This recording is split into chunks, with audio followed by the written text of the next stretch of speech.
আজকে সংক্ষিপ্ত সময়ে আমার আলোচনার বিষয় অমুসলিমদের অনুসরণ না করা। এ বিষয়ে দলিল প্রমাণ সহ কিছু কথা বলার চেষ্টা করব। আমার তাওফিকি ইল্লা বিল্লাহ। আল্লাহ সুবহানাহু ওয়া তাআলা আমাদেরকে সৃষ্টি করেছেন এবং তার ইবাদতের আদেশ আল্লাহ তাআলা আমাদেরকে দিয়েছেন এবং আল্লাহ রাসূল সাল্লাল্লাহু আলাইহি ওয়াসাল্লাম আমাদেরকে তিনি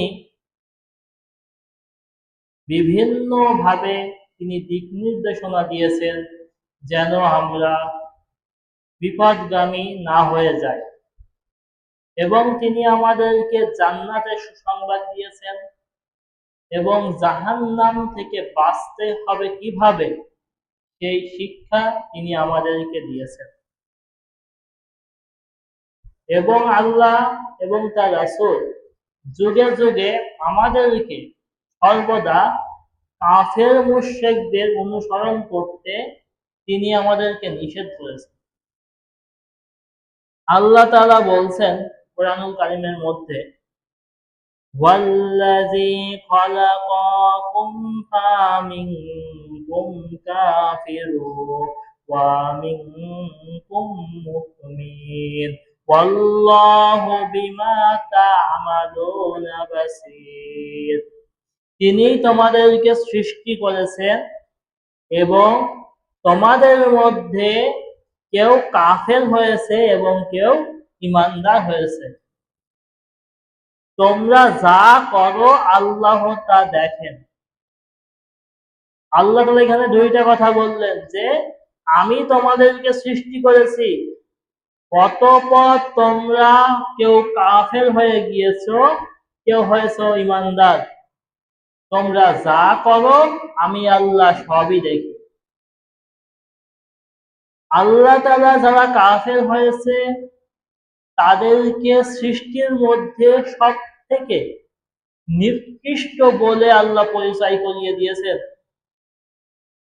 আল্লাহ বলছেন, ইন্নাল্লাযীনা কাফারু মিন আহলিল কিতাবি ওয়াল মুশরিকিনা ফি নারি জাহান্নাম খালিদিনা ফিহা উলাইকা হুম শাররুল বারিয়া। আল্লাহ বলছেন, আহলে কিতাবদের মধ্যে এবং মুশরিক যারা হয়েছে, তাদের যারা কুফরি করেছে এবং যারা মুশরিক হয়ে গিয়েছে, তারা জাহান্নামের অধিবাসী হবে এবং তারা সেখানে চিরকাল থাকবে এবং তারাই হচ্ছে সৃষ্টির মধ্যে সর্বনিকৃষ্ট। এই আয়াত থেকে বোঝা যায় কাফেররা হচ্ছে এই পৃথিবীতে যত মাখলুক আছে তার মধ্যে সব থেকে নিকৃষ্ট হচ্ছে যারা কাফের এবং যারা মুশরিক। তাদের থেকে নিকৃষ্ট জাতি এই পৃথিবীতে কেউ নেই। তারা নিকৃষ্ট হওয়ার অন্যতম কারণ হচ্ছে ওরা হচ্ছে মুশরিক, ওরা আল্লাহর সঙ্গে শিরিক করে। আল্লাহর সঙ্গে যারা শিরিক করে তারা জাতির মধ্যে সব থেকে নিকৃষ্ট। তারা আল্লাহ রাসূলকে অস্বীকার করে, এজন্য তারা নিকৃষ্ট। আর এই সকল নিকৃষ্ট জাতিদেরকে আমরা যেন অনুসরণ না করি, এজন্যই আল্লাহ তাআলা আমাদেরকে আদেশ দিয়েছেন। আল্লাহ তাআলা বলছেন, ইয়া আইয়ুহাল্লাযীনা আমানু লা তাত্তাখিযুল ইয়াহুদা ওয়ান নাসারা আউলিয়া। আল্লাহ বলছেন, হে ঈমানদারগণ, তোমরা ইহুদি এবং নাসারাদেরকে নিজেদের বন্ধুরূপে গ্রহণ করো না। তারপর আল্লাহ বলছেন, বাদুহুম আউলিয়াউ বাদ, তারা একে অন্যের বন্ধু। তার মানে আল্লাহ বলছে, শোনো, তোমরা কখনোই ইহুদি নাসারাদেরকে বন্ধু হিসেবে গ্রহণ করবে না, কারণ তারা একজন আর একজনের বন্ধু। তারপর আল্লাহ বলছেন, ওয়ামাই ওয়ামাইয়াতাওয়াল্লাহুম মিনকুম ফাইন্নাহু মিনহুম, যারা তাদের সাথে বন্ধুত্ব করবে তারা হচ্ছে তাদেরই মতো। তারা কাদের মতো? যারা তাদের সাথে বন্ধুত্ব করবে তারা তাদের মতো। তারপর আল্লাহ বলছেন, ইন্নাল্লাহা লা ইয়াহদি কওমাজ জালিমিন, নিশ্চয় আল্লাহ তাআলা যারা জালেম সম্প্রদায় তাদেরকে আল্লাহ হেদায়েত দান করবেন না। এতে আল্লাহর প্রথম কথা হচ্ছে, তোমরা ইহুদি খ্রিস্টানদেরকে বন্ধুরূপে গ্রহণ করো না। এ কথা বলে আল্লাহ বলছেন যে তারা একে অন্যের বন্ধু। তারা কি? একে অন্যের বন্ধু। যারা তাদেরকে বন্ধুরূপে গ্রহণ করবে তারা তাদেরই অন্তর্ভুক্ত। তারপর আল্লাহ বলছেন, যারা এই কাজ করবে আমি আল্লাহ তাদেরকে হেদায়েত দিব না। দেখেন, আল্লাহ তাআলা আয়াতে কঠিন ভাবে নিষেধ করলেন যে তোমরা যারা ইহুদি, যারা নাসারা মানে খ্রিস্টান, তাদেরকে অনুসরণ করবে না। আল্লাহ তাআলা কথা বলে ক্ষান্ত হননি। আল্লাহ তাআলা আমাদেরকে দোয়া শিখিয়েছেন যেন আমরা ইহুদি নাসারাদের বিপক্ষে দোয়া করতে পারি। আমরা যখন সালাতে দাঁড়িয়ে সূরা ফাতিহা পড়ি, সূরা ফাতিহার মধ্যে আমরা কি বলি? ইহদিনাস সিরাতাল মুস্তাকিম সিরাতাল্লাযীনা আন'আমতা আলাইহিম গায়রিল মাগদুবি আলাইহিম ওয়ালাদ-দাল্লিন। ইহদিনাস সিরাতাল মুস্তাকিম, হে আল্লাহ তুমি আমাদেরকে সঠিক পথ দেখাও। সিরাতাল্লাযীনা আন'আমতা আলাইহিম, তাদের পথ যাদেরকে তুমি সঠিক পথ দিয়েছো। গায়রিল মাগদুবি আলাইহিম ওয়ালাদ-দাল্লিন, আমিন। তাদের পথ নয় যারা পথভ্রষ্ট হয়ে গিয়েছে, যাদের উপরে তোমার গজব এসেছে এবং যারা পথভ্রষ্ট হয়েছে তাদের পথ তুমি আমাদেরকে দেখিও না।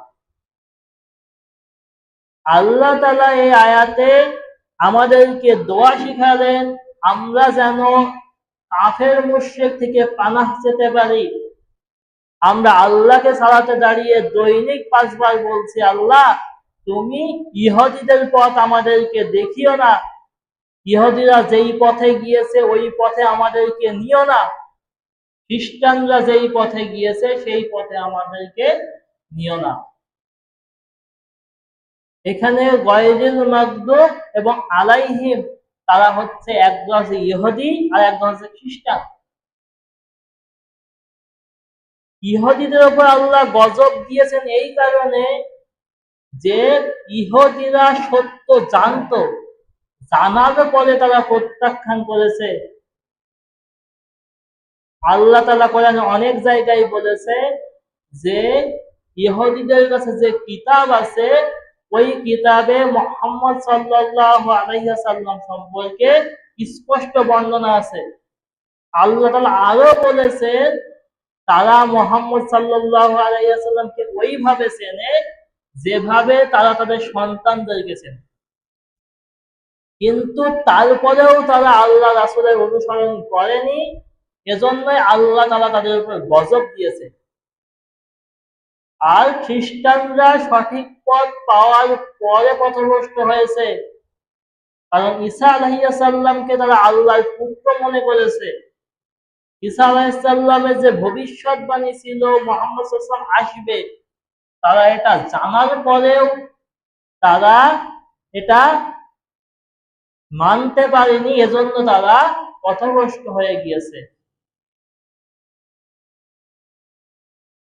আর এজন্যই আমরা যখন সূরা ফাতিহা শেষ করি, এজন্যই আমাদেরকে আমিন বলার জন্য আদেশ দেওয়া হয়েছে। আমিন শব্দের অর্থ কি? হে আল্লাহ, তুমি আমাদের দোয়া কবুল করো।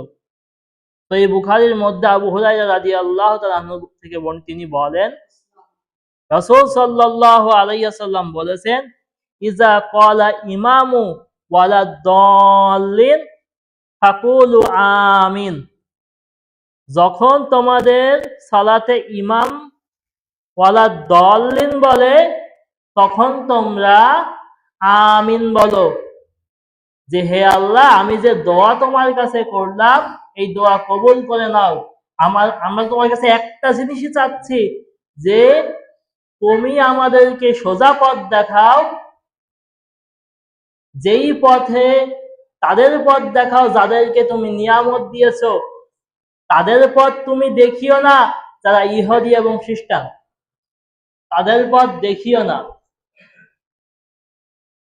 আমরা যখন সালাতে দাঁড়িয়ে এই আমিন বলি, এই আমিন যখন ইহুদিরা জানে, শোনে, তখন ইহুদিদের মনে কষ্ট হয়। আয়েশা রাদিয়াল্লাহু তাআলা আনহা তিনি বলেন, রাসূল সাল্লাল্লাহু আলাইহি ওয়াসাল্লাম বলছেন, ইহুদিরা তোমাদেরকে এতটা হিংসা করে না যতটা হিংসা তারা তোমাদের আমিনের ব্যাপারে করে এবং সালামের ব্যাপারে করে।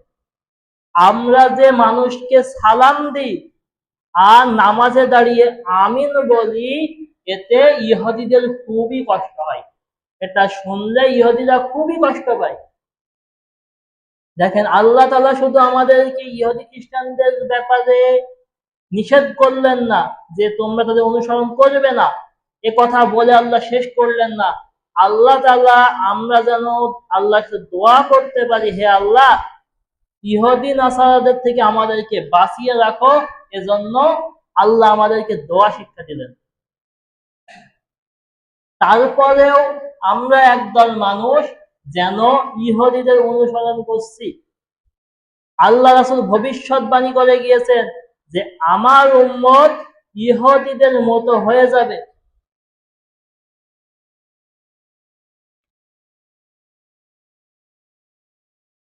আল্লাহ রাসূল এই শিক্ষা দিচ্ছেন যে আমার উম্মত কি হবে? ইহুদিদের মতো হয়ে যাবে। সহিহ বুখারীর মধ্যে আবু সাঈদ খুদরি রাদিয়াল্লাহু তাআলা আনহু তিনি বলেন, রাসূল সাল্লাল্লাহু আলাইহি ওয়াসাল্লাম বলেছেন, লা তোমরা তোমাদের পূর্ববর্তী যারা আছে, যারা ছিল, তাদেরকে তোমরা অনুসরণ করবে বিগতে বিগতে। তাদের বিগত আর তোমাদের বিগত সমান হবে। তোমরা তাদের অনুসরণ করবে হাতে হাতে, তাদের হাত এবং তোমাদের হাত সমান হবে। তারপর আল্লাহ রাসূল বলছেন, তারা যদি মরুভূমির যে ছান্ডা সৌদি আরবে এখনো পাওয়া যায়, ওই ছান্ডার গর্তে যদি তারা প্রবেশ করে যায়, তোমরা তাদের পেছ পেছ ওই ছান্ডার গর্তে প্রবেশ করবে। তখন সাহাবীরা বলছে, আল্লাহ রাসূল, তারা কি ইহুদি খ্রিস্টান? তখন আল্লাহ রাসূল বলছে, তারা ছাড়া আবার কারা? তার মানে আল্লাহ রাসূলের ভবিষ্যৎবাণী, আমরা তাদেরকে এমন ভাবে অনুসরণ করব, তারা যদি কোনো বিপজ্জনক জায়গায় চলে যায় আমরা সেখানে যাব। আর ছান্ডার গর্তে যদি মানুষ প্রবেশ করা সম্ভব? সম্ভব না। তারপর আল্লাহ রাসূল বলছেন, তারা যদি সেখানেও প্রবেশ করে তোমরা সেখানে চলে যাবে। মানুষ ওখানে প্রবেশ করলে ছান্ডা যারা ধরে তারা জানে, ছান্ডার গর্ত কিন্তু মুখ একদিকে থাকে না, বিভিন্ন দিকে মুখ থাকে। যদি কেউ তাড়া করে ছান্ডা, কেউ যদি একবার নিজের গর্তে প্রবেশ করতে পারে, তাহলে ওকে ধরা সম্ভব না, কারণ ও কোন দিকে রাস্তা বানিয়ে রেখেছে ওই ভালো জানে। আল্লাহ রাসূল সেই তথ্য দিলেন যে ছান্ডার গর্তে যদি ইহুদি প্রবেশ করে তোমরা তার অনুসরণ করবে। শুধু তাই নয়, অন্য হাদিসের মধ্যে আল্লাহ রাসূল বলছেন, দুই পায়ে জুতার ফিতা যেমন সমান সমান হয়, তোমরা তাদের সমান সমান হয়ে যাবে। আল্লাহ রাসূল আরো একটা কথা বলেছেন, আল্লাহ রাসূল বলছেন, কোন ইহুদি যদি তাদের নিজেদের মায়ের সঙ্গে জেনাই লিপ্ত হয়, তোমরাও তাদের মতো নিজেদের মায়ের সঙ্গে জেনাই লিপ্ত হবে, নাউযুবিল্লাহ। আমরা এতটা তাদের অনুসরণ করব। আল্লাহ রাসূল এই এই ভবিষ্যৎবাণী আল্লাহ রাসূল বলে গিয়েছেন। আল্লাহ রাসূল যেমন ভবিষ্যৎবাণী করেছেন, আল্লাহ রাসূল ধমক দিয়েছেন। ইবনে ওমর রাদিয়াল্লাহু তাআলা আনহু বলেন, রাসূল সাল্লাল্লাহু আলাইহি ওয়াসাল্লাম বলেছেন, মান তাশাব্বাহা বিকওমিন ফাহুয়া মিনহুম, যে জাতির অনুসরণ করবে সে তাদের অন্তর্ভুক্ত হিসেবে গণ্য হবে। বুঝুন যে আমরা তাদেরকে অনুসরণ করবো। আল্লাহ রাসূল বলছেন যে যে জাতির অনুসরণ করবে সে তাদের অন্তর্ভুক্ত হবে। এবার হাদিস থেকে কিছু দেখবো আল্লাহ রাসূলের কিছু নিষেধ, যেখানে আল্লাহ রাসূল নিষেধ করেছেন আমাদেরকে আমরা যেন অমুসলিমদের অনুসরণ না করি। প্রথম, পোশাকের ক্ষেত্রে। সহিহ মুসলিম এবং আব্দুল্লাহ ইবনে আমর ইবনে আস রাদিয়াল্লাহু তাআলা আনহু তিনি বলেন, একদিন রাসূল সাল্লাল্লাহু আলাইহি ওয়াসাল্লাম আমার শরীরে একটা কমলা কুসুম কালারের রঙের পোশাক দেখতে পেলেন। দেখে আল্লাহ রাসূল আমাকে বলছেন, হে আস, এগুলো হচ্ছে কাফেরদের পোশাক, তুমি এই পোশাকগুলোকে পরিধান করো না।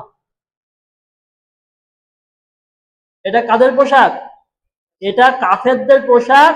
আল্লাহ রাসূল সাল্লাল্লাহু আলাইহি ওয়াসাল্লাম বলছেন এটা কাফেরদের পোশাক, এই পোশাক তুমি পরবে না। প্রথম কি আল্লাহ রাসূল পোশাকের ক্ষেত্রে নিষেধ করলেন যে তাদের মতো যেন পোশাক আমরা না পরি। সহিহ বুখারীর বর্ণনা, ইবনে ওমর রাদিয়াল্লাহু তাআলা আনহু তিনি বলেন, রাসূল সাল্লাল্লাহু আলাইহি ওয়াসাল্লাম বলেছেন, খালি তোমরা মুশরিকদের বিরোধিতা করো, যে তোমরা ইহুদীদেরকে বিরোধিতা করো, তোমরা তোমাদের দাড়িগুলোকে লম্বা করো এবং গোঁফ ছোট করো। কিন্তু আমাদের মুসলিম সমাজে আজ জেনে হোক না জেনে হোক আমরা ইহুদীদের অনুসরণ করছি না। আল্লাহ রাসূল বলছেন ইহুদীরা দাড়ি কেটে সমান করে, দাড়ি কাটে, তোমরা দাড়ি রেখে দাও। আর আমরা মুসলিমরা দাড়ি কাটি। তাহলে কি ইহুদীদের অনুসরণ করা হলো কি হলো?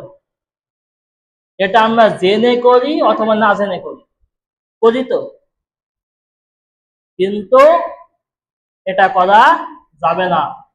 আল্লাহ রাসূল বলেছে দাড়ি রাখতে, আমরা দাড়ি রেখে দেবো, সমস্যা কি?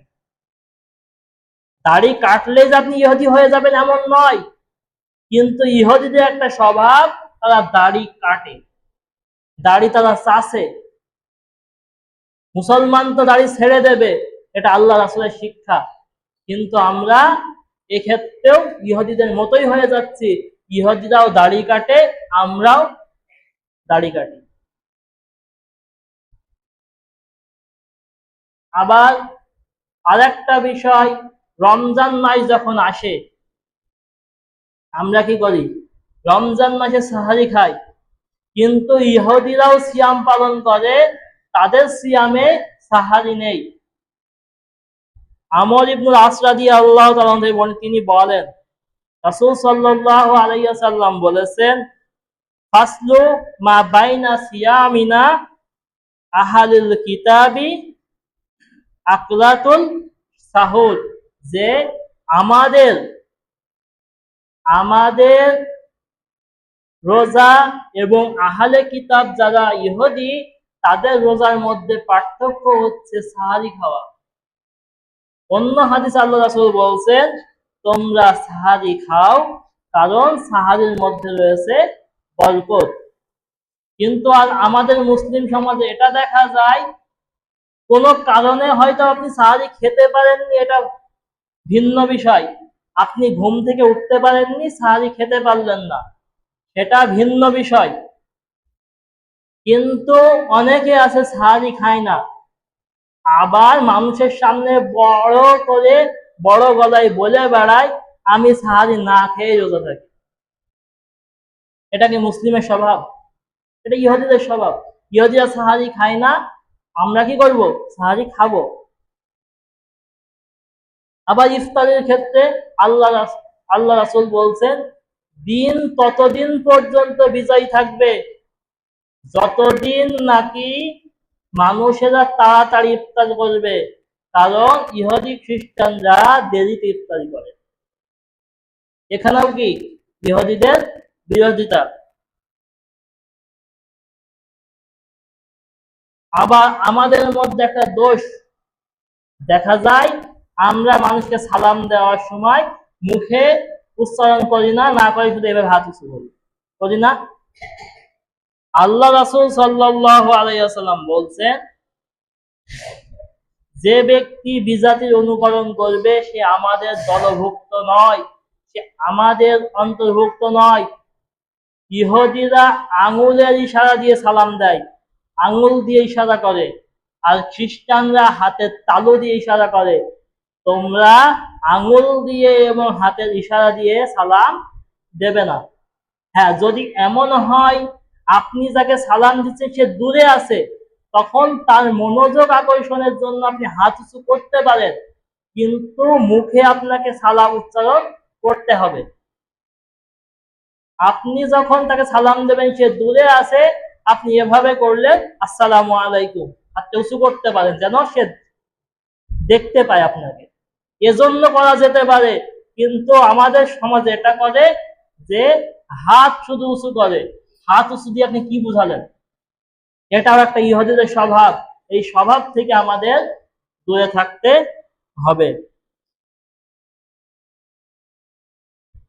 আবার আবু দাউদে আরেকটি হাদিস রয়েছে ইয়াদ ইবনে শাদ্দাদ ইবনে আওফ রাদিয়াল্লাহু তাআলা থেকে, যে যখন শীতকাল আসে আমরা কি পায়ে মোজা পরে সালাত আদায় করি না? মোজা পরি এবং ওই অবস্থায় সালাত আদায় করি। কিন্তু ইহুদিদের স্বভাব হচ্ছে তারা স্যান্ডেল বা জুতা পরে তারা সালাত আদায় করবে না, আবার তারা মোজা পরেও সালাত আদায় করবে না। এটা তাদের বিধান। তাদের সালাত কেমন এটা আমরা জানি না, তাদের সালাত কেমন ছিল বা এখন কেমন আছে আমরা জানি না, কিন্তু তারা তাদের ওই ইবাদতের সময় জুতাও পরে না, মোজাও পরে না, মানে পড়তে চায়, তারা নাজায়েজ মনে করে। কিন্তু আমাদের বিধান হচ্ছে জুতা পরে সালাত আদায় করা জায়েজ এবং মোজা পরে সালাত আদায় করা জায়েজ। মোজা পরে আমরা সচরাচর সালাত আদায় করে থাকি, যখন শীত আসে শীতের কারণে আমরা মোজা পরে সালাত আদায় করি।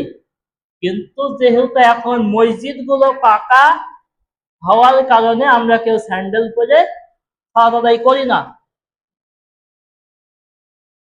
কিন্তু আমরা যখন জানাজায় যাই মাটির উপরে আমরা স্যান্ডেল পরেই থাকি, ওই সালাত আদায় করি। এটাও আমরা যে করি সালাত আদায় করছি স্যান্ডেল পরে মোজা পরে, এটাও ইহুদিদের বিরোধিতা।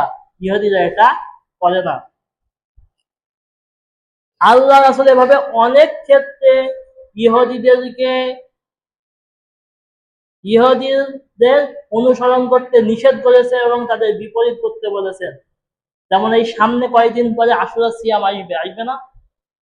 যখন আল্লাহ রাসূল মদিনায় গিয়ে দেখলেন যে